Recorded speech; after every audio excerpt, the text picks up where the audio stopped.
మరియు 10 కొమ్ములను 7 తలలను గల యొక్క క్రూర మృగము సముద్రములో నుండి పైకి వచ్చుట చూచితిని. దాని కొమ్ముల మీద 10 కిరీటములను, దాని తలల మీద దేవదూషణకరమైన పేర్లును ఉండెను. నేను చూచిన ఆ మృగము చిరతపులిని పోలియుండెను. దాని పాదములు ఎలుకబంటి పాదముల వంటివి, దాని నోరు సింహపు నోరు వంటిది. దానికి ఆ ఘటసర్పము తన బలమును, తన సింహాసనమును, గొప్ప అధికారమును ఇచ్చెను. ప్రార్థన చేసుకుందాం. ప్రేమ కలిగిన తండ్రి, మహిమ కలిగిన మా యేసు ప్రభువా, మీకు వందనాలు. మహాగణుడవు, గొప్ప దేవుడవు నాయనా. మీకున్నటువంటి గొప్ప ప్రేమను బట్టి మా కోసం ఈ భూమి మీదకు శరీరధారిగా వచ్చారు. మా అందరినీ కూడా సర్వసత్యములోనికి నడిపించడానికి మీరు ఏర్పాటు చేసిన మీ మార్గమును బట్టి మిమ్మల్ని స్తుతిస్తూ ఉన్నాం. మీ నామఘనత మహిమార్థమై మీ రాకడను గురించి మాట్లాడుకుంటూ ఉండగా మీరు మాతో మాట్లాడండి. ఈ ప్రకటన గ్రంథం సమస్తము కూడా సంపూర్ణంగా అర్థం కావడానికి మీ ఆత్మ నింపుదలను మాకు అనుగ్రహించండి. కనికరపూర్ణుడా, వీక్షిస్తున్న ప్రతి ఒక్కరిని దీవించి ఆశీర్వదించండి. సంపూర్ణమైన మారు మనసు రక్షణ అనుభవమును వారి కుటుంబములలో కూడా అనుగ్రహించమని యేసయ్య పుణ్యనామమును అడిగి వేడుకొని ప్రారంభించుకుంటున్నాము తండ్రి, ఆమెన్. ప్రకటన గ్రంథం 13వ అధ్యాయంలోనికి మనము వచ్చాం. మొదటి 2 వచనాలను ఈ దినాన మనం ధ్యానం చేయబోతూ ఉన్నాం. లూసిఫర్ అనేటువంటి వాడు మొదటి 3.5 సంవత్సరములలో వాయుమండలములో ఉండి, రెండవ 3.5 సంవత్సరం ఆరంభములో వాడు భూమి మీదకు నెట్టివేయబడ్డాడు అని గతములో మనం ధ్యానం చేశాం. 12వ అధ్యాయం అంతా కూడా దాని గురించే వ్రాయబడి ఉన్నది. ఈ దినాన 13వ అధ్యాయము 1వ వచనాన్ని మనం ఒకసారి ధ్యానం చేసినప్పుడు, ప్రకటన గ్రంథము 6వ అధ్యాయములో లూసిఫర్ అనేటువంటి వాని యొక్క ప్రధాన అనుచరుడైన వాడు తెల్లని గుర్రము మీద ఇశ్రాయేలీల దేశములోనికి, ఇశ్రాయేలీలు కట్టబోతూ ఉన్నాము అని ప్రకటించినటువంటి మందిరము సమాచారమును బట్టి మహమ్మదీయులకును ఇశ్రాయేలీలకును సంధి చేయడానికి వచ్చినటువంటి వాడే ఈ సముద్రములో నుంచి వచ్చినటువంటి క్రూర మృగము అనియు, ప్రపంచమంతటినీ ఏలడానికి ఇష్టపడుతూ ఉన్నటువంటి రోమా సామ్రాజ్యములో నుంచి వచ్చినటువంటి 8వ రాజనియు మనం ధ్యానం చేశాం. వాని గురించినటువంటి వివరణ ప్రకటన గ్రంథము 6వ అధ్యాయము 1వ వచనాన్ని మనం ధ్యానం చేసేటప్పుడు స్పష్టంగా ధ్యానించాం.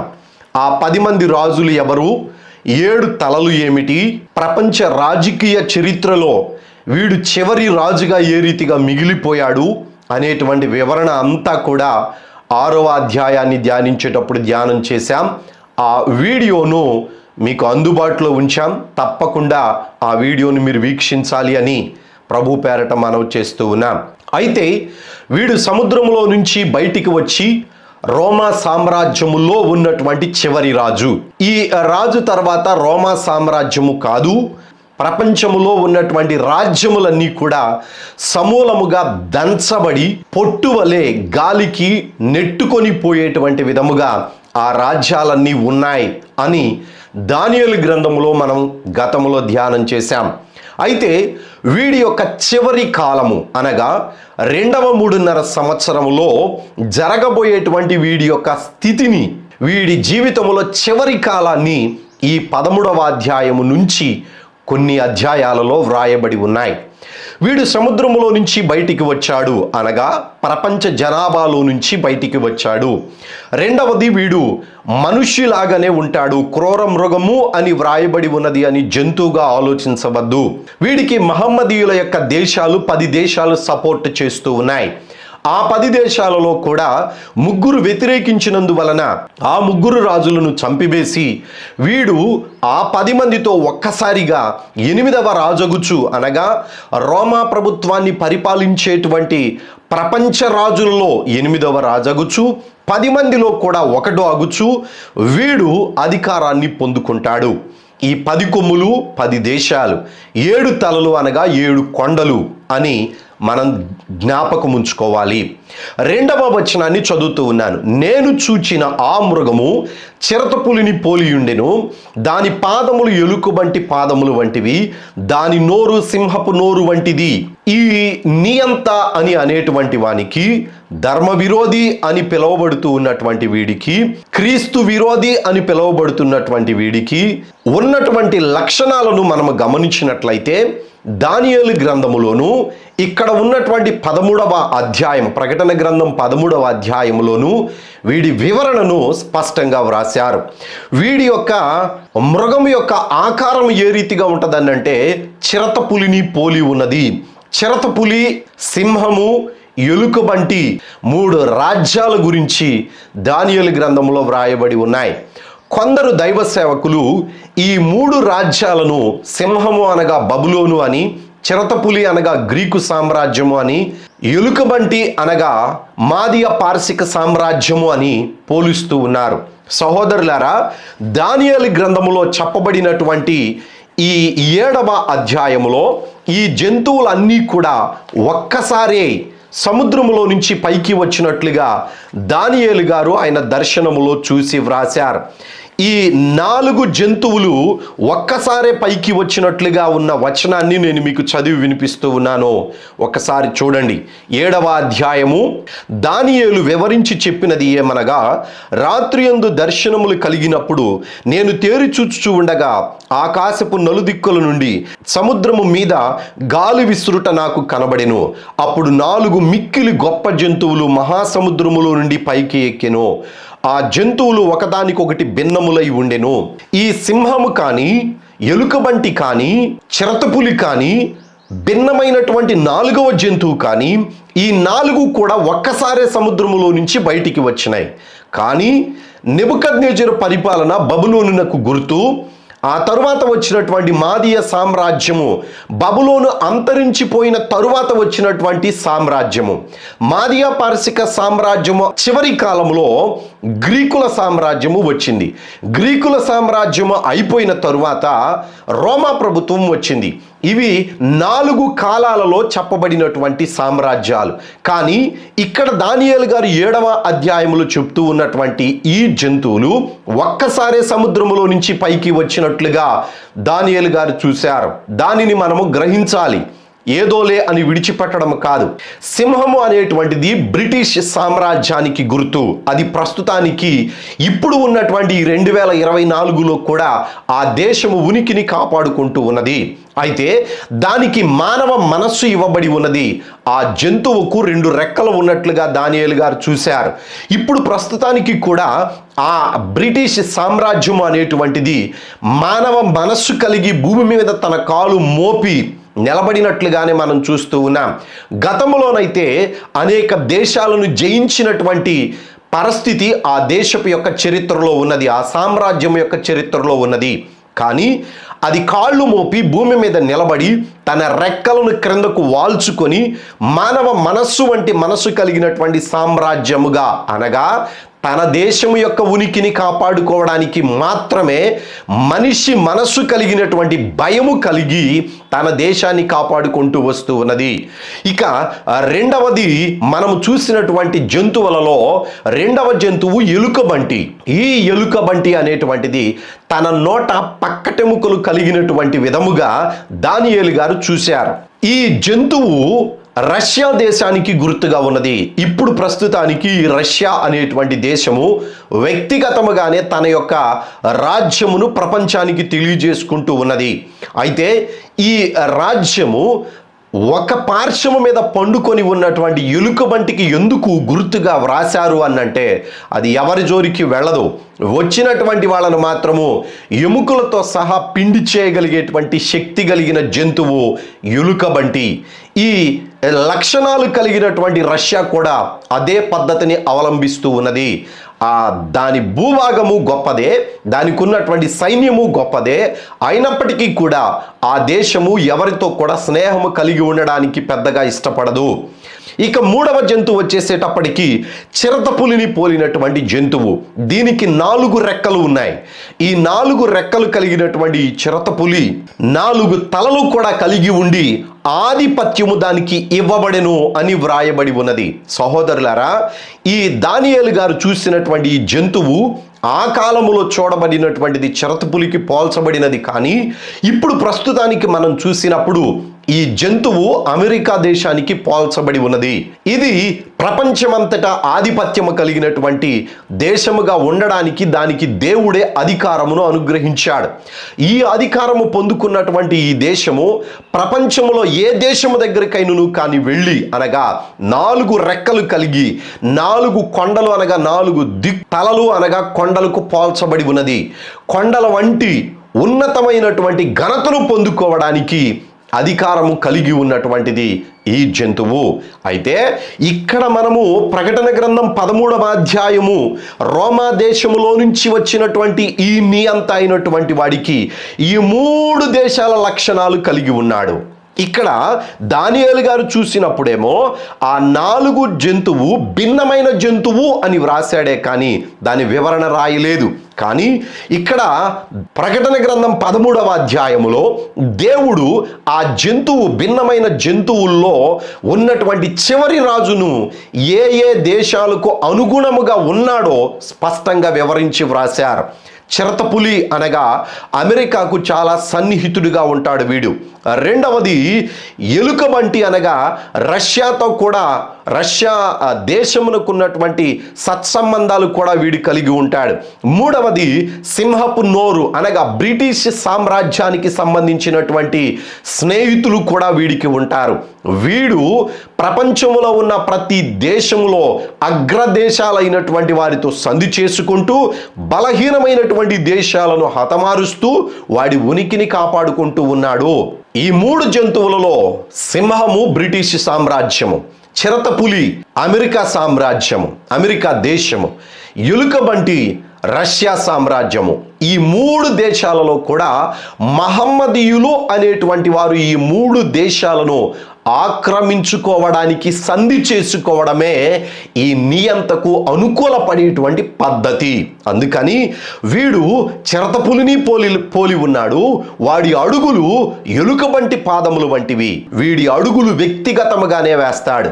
ఏ దేశానికి కూడా సపోర్ట్గానో లేదా వాడిని అనుసరిస్తూ ఉన్నటువంటి మహమ్మదీయుల దేశాలను అనుసరించో వీడు ఎప్పుడూ నడవడు. వీడికి ఉన్నటువంటి ఆలోచనను బట్టి వ్యక్తిగతముగానే వీడు ముందుకు నడుస్తాడు. అదే పద్ధతి రష్యా దేశం కూడా అవలంబిస్తూ ఉన్నది. ఇక బ్రిటిష్ అనేటువంటిది తప్పనిసరిగా వీడికి అవసరం ఉన్నటువంటి ఆ బ్రిటిష్ సామ్రాజ్యం ఎంత ఉన్నతమైనటువంటి స్థితిని కనపరుస్తూ ఉన్నదో దానిని ఆధారము చేసుకొని బ్రిటిష్ సామ్రాజ్యముతో కూడా వీడి స్నేహ భావము కలిగి ఉంటాడు. ఇక మిగిలిన భాగం ఏమిటయ్యా అనంటే దానికి ఆ ఘట సర్పము తన బలమును తన సింహాసనమును ఆ గొప్ప అధికారమును ఇచ్చెను అని వ్రాయబడి ఉన్నది. 12వ అధ్యాయములో మనం గమనించినప్పుడు మొదటి 3.5 సంవత్సరాలు అయిపోయిన తర్వాత రెండవ 3.5 సంవత్సరాల ఆరంభంలో లూసిఫర్ అనేటువంటి వాడు ఘట సర్పము అనేటువంటి వాడు మిఖాయేలు దూత చేత యుద్ధము చేసి పరలోకము నుంచి నెట్టివేయబడ్డాడు. పరలోకమునకు వెళ్ళడానికి వాడికి అవకాశము లేదు. సహోదరులారా, ఈ లూసిఫర్ అనేటువంటి వాడు ఘట సర్పం అయినటువంటి వాడు భూమి మీద పడద్రోయబడిన తరువాత వీడికి సింహాసనం ఉన్నది, వీడికి బలము ఉన్నది, వీడికి అధికారము కూడా ఉన్నది. ఈ మూడిటిని కూడా ఈ నియంత అయినటువంటి మనిషికి, ధర్మ విరోధి అని పిలువబడుతున్నటువంటి వాడికి, క్రీస్తు విరోధి అయినటువంటి వాడికి, ధర్మ విరోధి అయినటువంటి వాడికి ఈ మూడిటిని సాతానుగాడు ఇచ్చివేస్తూ ఉన్నాడు. ఈ మూడిటి గురించి మనకు తెలియాలి. సాతానుగాడి బలము వాడికి ఇవ్వబడింది, వాడి సింహాసనము నియంతకు ఇవ్వబడింది, అధికారము కూడా ఈ యొక్క నియంతకు ఇయ్యబడి ఉన్నది. మొదటిగా వీడి యొక్క బలమును మనం చూసినట్లయితే లూసిఫర్ గాడి యొక్క బలము ఏమిటి? లూసిఫర్ గాడి యొక్క బలము ప్రపంచమంతటినీ కూడా వాడి వశమున ఆక్రమించుకోవడానికి ఉన్నటువంటి బలం ఏమిటయ్యా అనంటే వాడు చెప్పేటువంటి అబద్ధాలే. వాడి బలమును కనపరిచేటువంటి విధానాన్ని మనం ఒక్కసారి పసిగట్టినప్పుడు మొట్టమొదటిగా వాడు మాట్లాడేటువంటి మాట దేవునికి వ్యతిరేకమైనటువంటి మాటనే పలుకుతూ ఉంటాడు. ఎక్కడా కూడా దేవుడు చెప్పినటువంటి మాటలను పలకడు, దేవునికి వ్యతిరేకమైనటువంటి మాటలనే పలుకుతూ ఉంటాడు. అదే ప్రస్తావన మొట్టమొదటిగా భూమి మీద ఎక్కడ జరిగిందయ్యా అనంటే ఏదెను వనములో హవ్వముతో పాటు వీడు మాట్లాడినటువంటి మాటలలో పూర్తిగా దేవునికి వ్యతిరేకమైనటువంటి మాటలే మాట్లాడాడు. దేవుడు ఆదాము గారిని హవ్వమ్మను చేసి ఏదెను వనములో ఉంచినప్పుడు వారికి చెప్పిన మాట ఏమిటయ్యా అనంటే, ఈ చెట్ల ఫలములన్నిటినీ మీరు తినవచ్చును, కానీ తోట మధ్యలో ఉన్నటువంటి చెట్ల ఫలము, ఆదికాండము 2వ అధ్యాయము 16వ వచనము, మరియు దేవుడైన యెహోవా, ఈ తోటలోనున్న ప్రతి చెట్ల ఫలములు నీవు నిరభ్యంతరముగా తినవచ్చును, అయితే మంచి చెడ్డల తెలివినిచ్చు వృక్ష ఫలమును తినకూడదు, నీవు వాటిని తిను దినమున నిశ్చయముగా చచ్చెదవని నరునికి ఆజ్ఞాపించెను. ఈ మాట ఆదాముకి హవ్వకి దేవుడు చెప్పారు. చెప్పిన తరువాత కూడా ఈ ఆదాము గారు హవ్వ గారు వేరొకని యొక్క స్వరము వినకూడదు. హవ్వమ్మ గారు చేసినటువంటి పని ఏమిటయ్యా అనంటే, దేవుడు ఆజ్ఞాపించిన తరువాత ఆ ఆజ్ఞలను మాత్రమే పాటించవలసి ఉన్నటువంటి స్థితిని విడిచిపెట్టి 3వ స్వరాన్ని ఈ యొక్క హవ్వమ్మ గారు విన్నారు. అది లూసిఫర్ గాడి యొక్క స్వరము.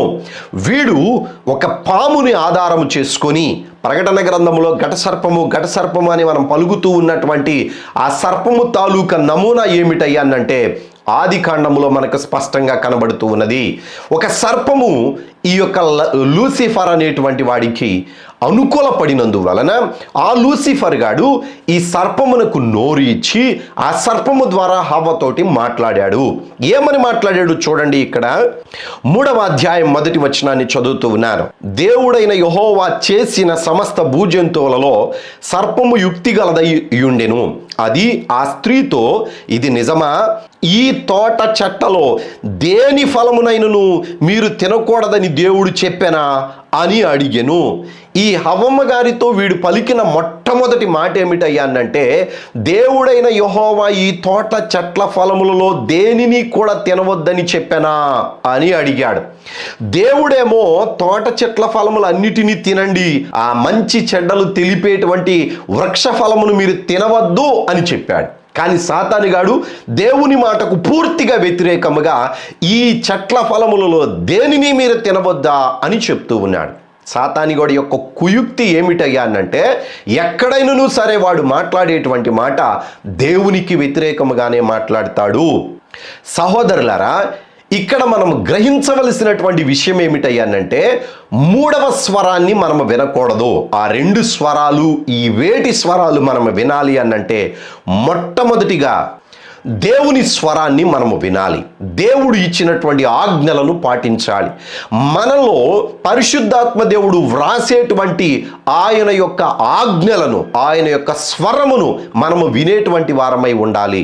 ఈ రెండిటిని తప్ప మనలో నుంచి పుట్టేటువంటి ఆలోచనను కూడా మనము వినకూడదు. ఒకటి, దేవుడు పలికినటువంటి వాక్యమును మనము స్పష్టంగా గ్రహించాలి, స్పష్టంగా అర్థం చేసుకోవాలి.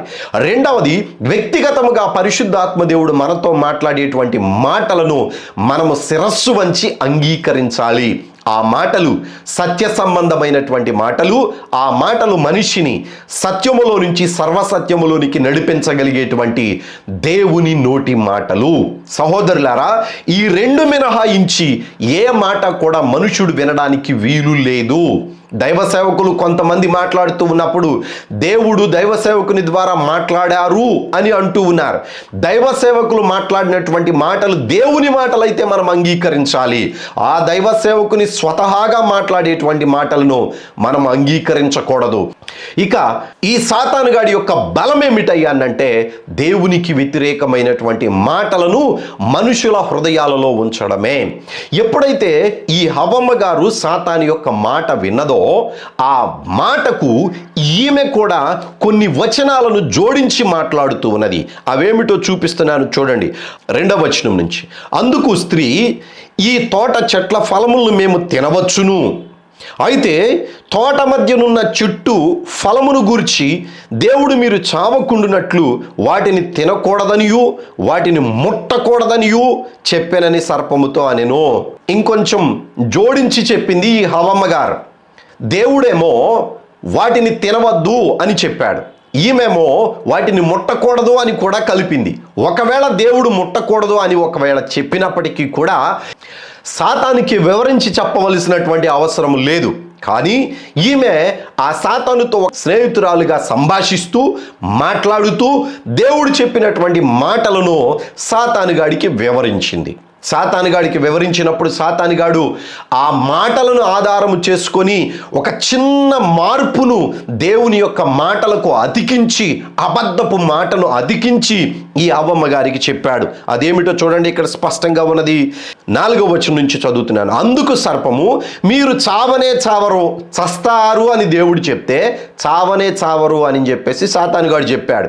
ఇంకా తర్వాత ఏమంటున్నాడు చూడండి, ఏలయనగా మీరు వాటిని తినుదినమున మీ కన్నులు తెరవబడుననియు, మీరు మంచి చెడ్డలు ఎరిగిన వారై దేవతల వలె ఉందురనియు దేవునికి తెలియనని స్త్రీతో చెప్పగా.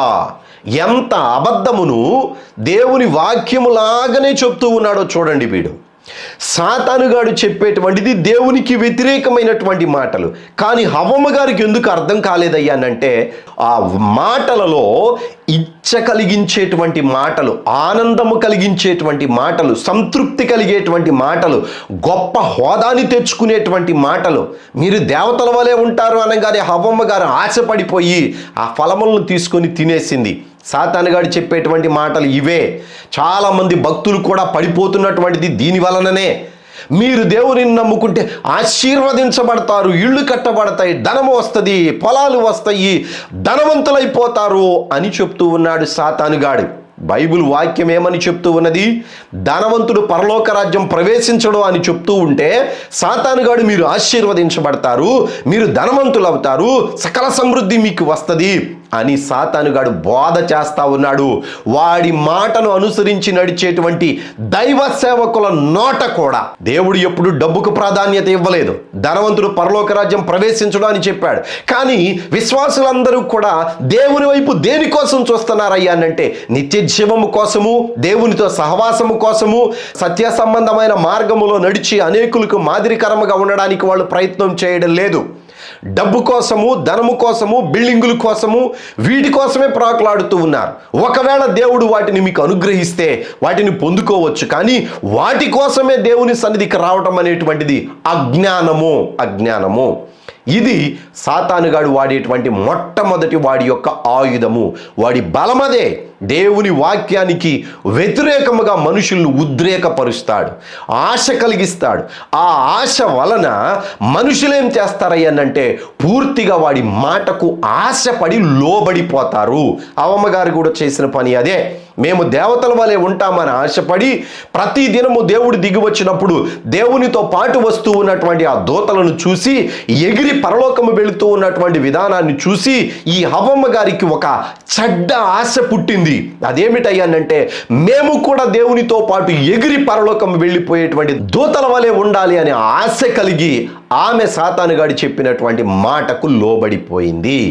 ప్రతి మనిషిని కూడా సాతానుగాడు ఇదే పద్ధతిలో వాడి బలాన్ని ఉపయోగించి మనుషులందరినీ కూడా వాడి వైపు ఆకర్షించుకుంటూ ఉన్నాడు. అందుకు దేవుడు భూమి గురించి పలికిన మాట ఏమిటయ్యానంటే, నరుని ఆలోచన వాడి బాల్య దినముల నుంచే చెడ్డదైపోయింది, భూమి మీద ఎవడు కూడా నీతిమంతుడు లేడు, దేవుడు నరులతోటి వేద్యమాడడు అని చెప్పాడు. సహోదరులారా, సాతానుగాడు మొట్టమొదటి అవ్వాదాము దగ్గర నుంచి కయ్యూను దగ్గర నుంచి అందరినీ కూడా వాడి వైపునకు ఆకర్షించుకుంటూ వస్తూ ఉండగా తెలియని యొక్క మానవ జాతి దేవునిని గుర్తెరగడానికి ప్రయత్నము చేయకుండా వారి సుఖభోగాల కోసము, ధన సంపాదన కోసము, అహంకారము కోసము, గర్వము కోసము, మంచి పేరు కోసము, నేనే గొప్ప అని అనిపించుకోవడానికి సాతానుడి యొక్క వలలో పడిపోతూ ఉన్నాడు. వాడి బలము అబద్ధమే. రైట్.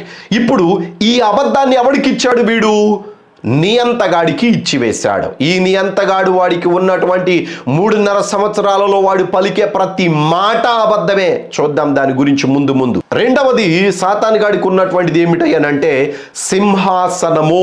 సాతానుగాడి సింహాసనము బైబిల్లో ఎక్కడ ఉందో చెప్పబడింది. ఎక్కడ ఉంది అనేటువంటిది మనం ఒకసారి గమనించినట్లయితే ప్రకటన గ్రంథము 2వ అధ్యాయమును మనం ఒకసారి చదివినప్పుడు 13వ వచనాన్ని చదువుతూ ఉన్నాను. 12 నుంచి, పెర్గములో ఉన్న సంఘపు దూతకు ఇలాగు వ్రాయుము, వాడి అయిన రెండంచులు గల ఖడ్గము గలవాడు చెప్పు సంగతులు ఏమనగా, సాతాను సింహాసనమున్న స్థలములో నీవు కాపురమున్నావనియు నేను ఎరుగుదును. మరియు సాతాను కాపురమున్న ఆ స్థలములో నాయందు విశ్వాసి అయి ఉండి నన్ను గూర్చి సాక్షి అయిన అంత్యోకయ్యను వాడు మీ మధ్యను చంపబడిన దినములలో నీవు నా నామమును గట్టిగా చేపట్టి నాయందు విశ్వాసమును విసర్జింపలేదనియు నేను ఎరుగుదును. దేవుడే చెప్తూ ఉన్నాడు. ప్రభు అయిన యేసుక్రీస్తు ఆ మాటలు మనకు వ్రాయడానికి, మనకు వినిపించడానికి యోహాను గారికి కూడా తెలియజేసి మనకు స్పష్టంగా అందించారు. సాతానుడు సింహాసనం ఎక్కడ ఉన్నదయ్యా అనంటే, ఇదిగో పెర్గమ అనేటువంటి ప్రాంతములో ఉన్నది.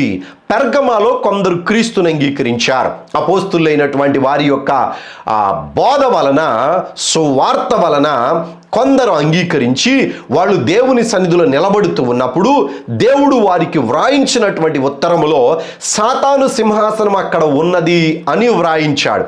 సాతాను సింహాసనము ఏ మనిషి చూడలేడు, ఏ మనిషికి కనబడదు.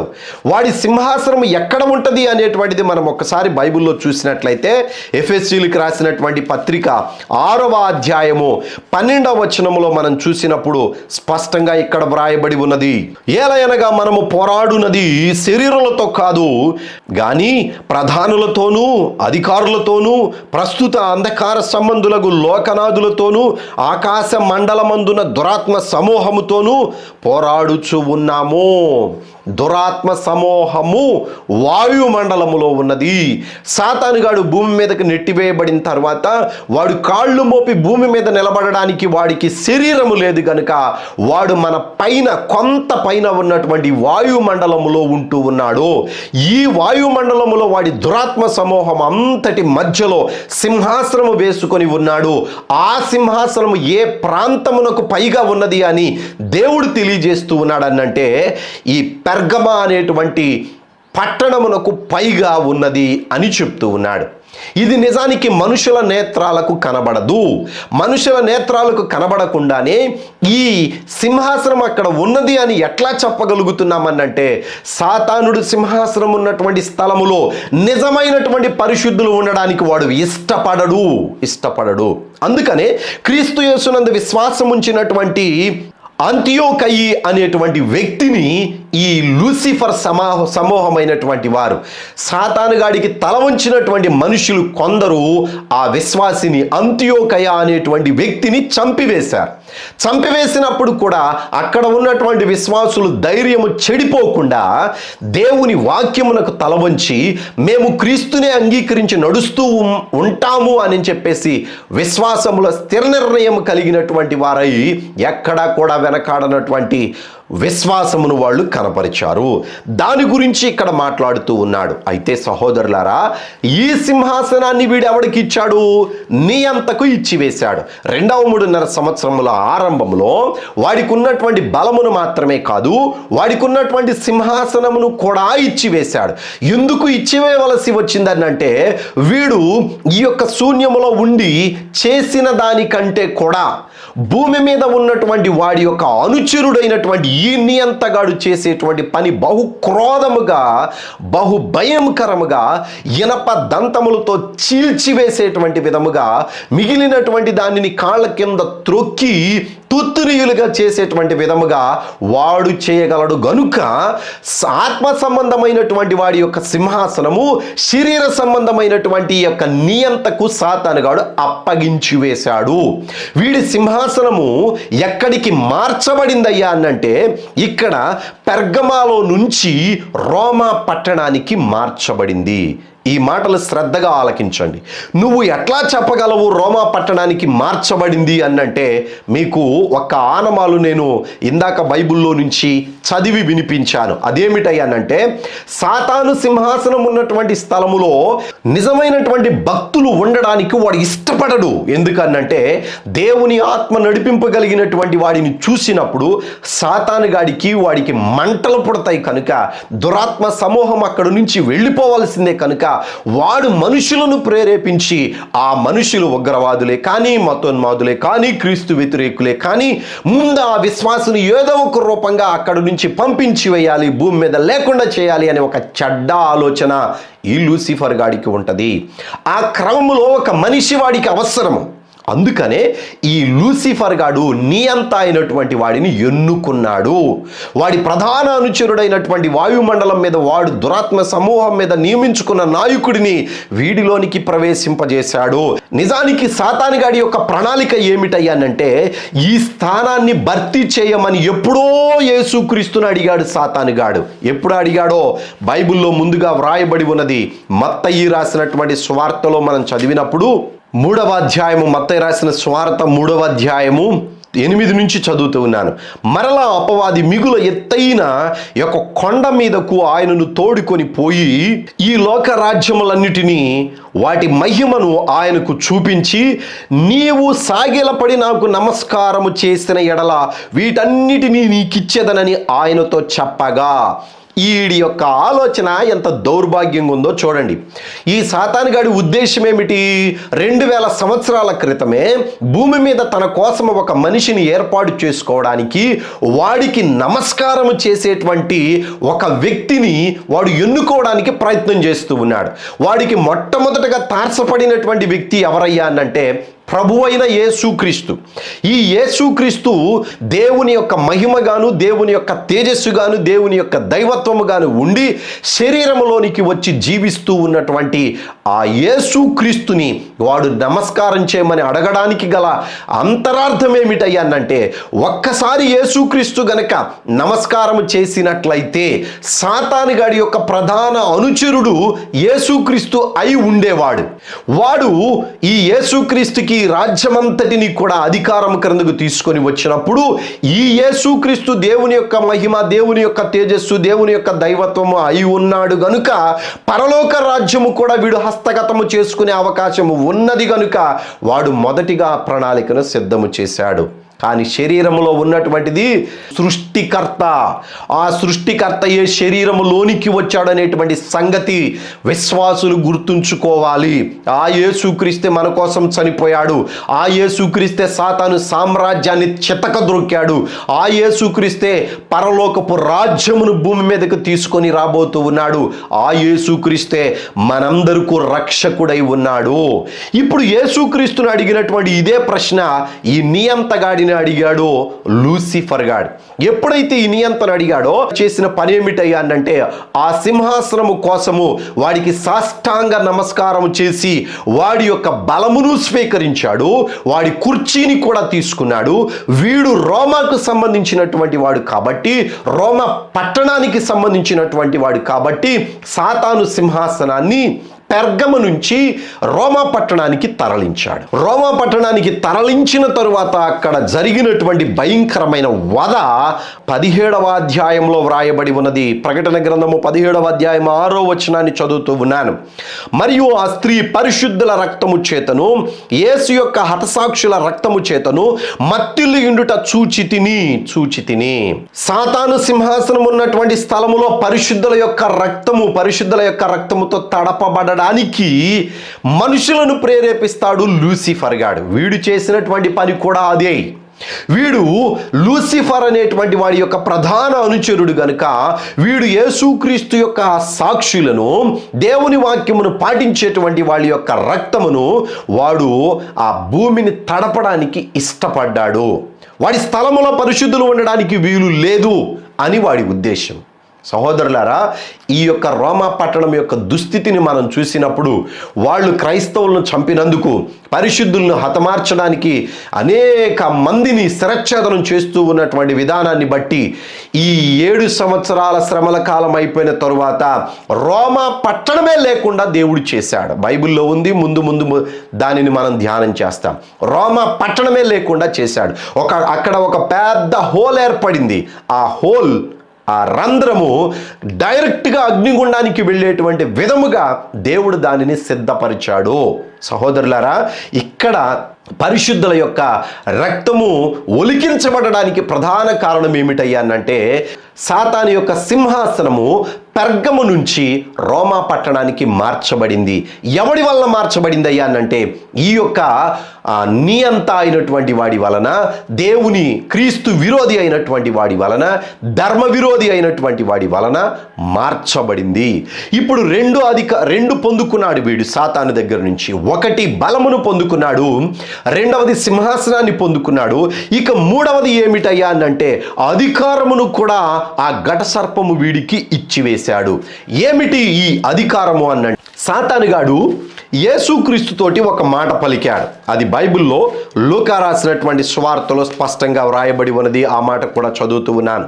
లూకా రాసినటువంటి సువార్త 4వ అధ్యాయము 5వ వచనం నుంచి చదువుతూ ఉన్నాను. అప్పుడు అపవాది ఆయనను తీసుకొని పోయి భూలోక రాజ్యములన్నిటిని ఒక్క నిమిషములో ఆయనకు చూపించి, ఈ అధికారమంతయు ఈ రాజ్యముల మహిమయు నీకిత్తును, అది నాకు అప్పగింపబడి ఉన్నది, అది ఎవనికి నేను ఇయ్యగోరుదునో వానికిత్తును అని వ్రాయబడి ఉన్నది. సహోదరులారా, ఒకసారి క్షుణ్ణంగా ఈ వచనాన్ని మీరు పరిశీలన చేయండి. ఈ లూసిఫర్ అనేటువంటి వాడికి ఈ లోక రాజ్యములు, ఈ లోకం మీద అధికారము ఎవరు అనుగ్రహించారు? చాలామంది దేవుడే అనుగ్రహించాడండి సాతానుగాడికి అంటూ ఉన్నారు. సాతానుగాడికి మనుషులందరి మీద అధికారంగా ఉండు అని చెప్పేసి దేవుడు అనుగ్రహిస్తాడా? ఒకసారి మీరు ఆలోచించండి. వీడికి అధికారం ఇచ్చింది ఎవరో? అవ్వమ్మ మీద అధికారము ఈ లూసిఫర్ గాడికి ఇచ్చింది ఎవరో? ఘట సర్పానికి ఇచ్చింది ఎవరో? అవ్వమ్మ కాదా?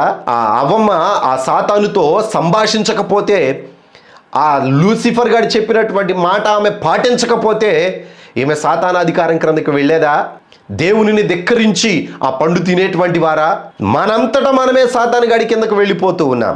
మన మీద అధికారాన్ని సాతానుడికి మనమే ఇస్తూ ఉన్నాం. దేవుడు ఇవ్వడం లేదు. దేవుడు నా అధికారం క్రింద ఉండండి అని చెప్పేసి ఆజ్ఞలు మనకిస్తే వాటిని వద్దు ప్రభువా, మేము సాతాను అధికారం క్రిందే ఉంటాము అని చెప్పేసి సాతాను అధికారం క్రిందకు వెళ్ళడానికి మనంతట మనమే మన మీద ఉన్నటువంటి అధికారమును సాతానుడి చేతికి అప్పగిస్తూ ఉన్నాం. ఇశ్రాయేలీయుల మీద సౌలును రాజుగా నియమించడానికి సమూయేలుని అడిగారు ప్రజలందరూ. సమూయేలుని ప్రజలు అడిగినప్పుడు ఆ ప్రజలను బట్టి సమూయేలు దేవుని దగ్గర ప్రార్థన చేసినప్పుడు సమూయేలుకు దేవుడు చెప్పినటువంటి మాట ఏమిటి? వాళ్ళు నన్నే ధిక్కరించారు, నా అధికారమునే కోరుకోవడం లేదు అని చెప్పేసి దేవుడు సమూయేలుతో మాట్లాడలేదా? అంటే ప్రజలు వాళ్ళ స్వతహాగా వాళ్ళ మీద అధికారమును ఎవరికి ఇచ్చారు? సాతానుగాడికే ఇచ్చారు.